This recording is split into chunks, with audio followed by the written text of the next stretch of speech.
Greetings to friends of St. Francis Xavier Parish. It's been at least 3 months since we spoke like this. So if you've been away this summer, welcome back. The Jesuits in Missoula just got back from the priest gathering at Butte for the Helena Diocese. And I was presiding at the Mass on Friday, and the Gospel last Friday was from Luke, and it was his account of the speck and the beam. You know, how can you say, I'm going to remove a speck from the eye of another when I've got an I-beam in my own? Maybe you should spell that E-Y-E, I-beam. And it reminded me of the fact that we no longer have a short political season when people are running for office, but rather the political season goes on all year, every year now. And of course we know how divisive our politics are.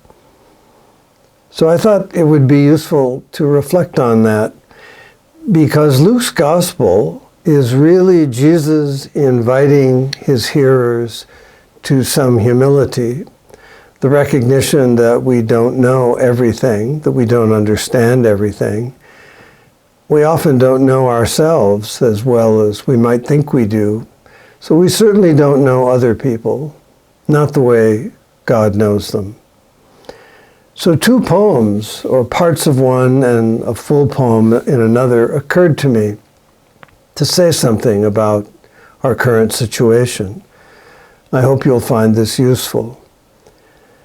One of William Butler Yeats's most famous poems is that called Second Coming. And these are some lines from the middle section of that poem. He says, "Things fall apart, the center cannot hold. Mere anarchy is loosed upon the world. The blood-dim tide is loosed, and everywhere the ceremony of innocence is drowned. The best lack all conviction, while the worst are full of passionate intensity."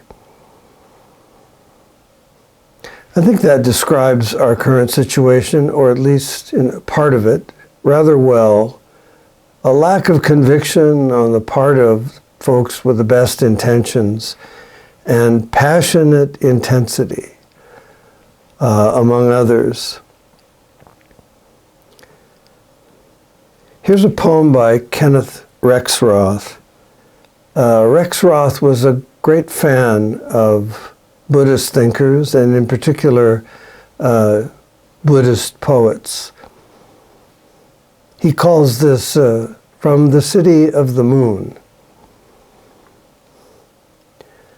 Buddha took some autumn leaves in his hand and asked Ananda if these were all the red leaves there were. Ananda answered that it was autumn and leaves were falling all about them, more than could ever be numbered.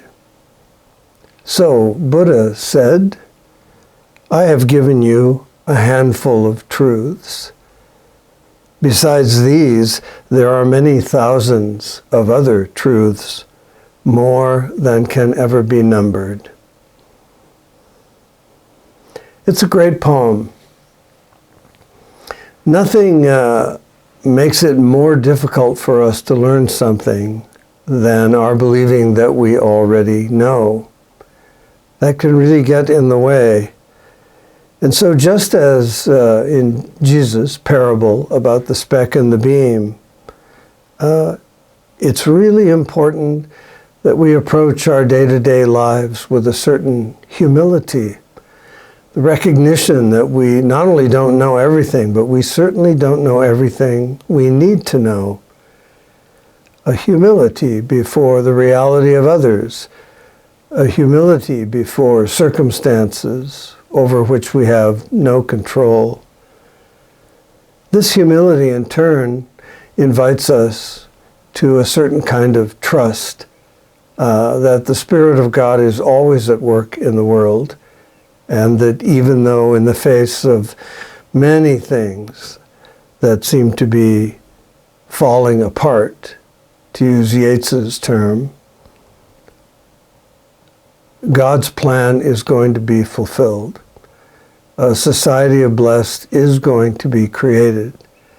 And so the question before us is not how can we fix everything, because we clearly can't. The question is, what can we contribute to the building of that kingdom? So my friends, as we're on the cusp of fall, remembering that the leaves will soon be coming down off the trees, let's remember that the world belongs to God, and in spite of the great difficulties we face,